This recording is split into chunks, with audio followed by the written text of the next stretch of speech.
跟住呢個我哋自家設計嘅頸鏈款，短鏈嚟嘅，咁有尾鏈可以夾。咁你睇下個鏈身幾靚，呢個彼得石加銀珠咁樣間住，好隨意咁樣間住。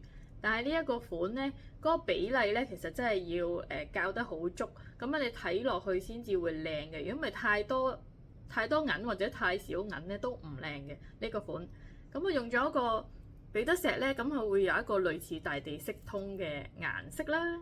咁所以襯落啲銀珠度呢，就有一個點亮嘅效果，提亮咗嘅。咁呢一條係我自己嘅，咁所以我已經戴住咗啦。咁好簡單咁樣戴上去呢，其實你無論點樣擰呢，都會有個款喺度睇咯。咁可以襯多一條銀鏈呢，咁樣做一個層次又得，或者你就咁戴一條都得。因為呢個款呢，我覺得真係好靚，所以我自己呢都係有一條粗戴嘅。咁樣一條就簡單就得啦。幾靚，呢個係幾好襯嘅，無論你襯深淺色衫都得。記得喺網站落單啊，多謝晒。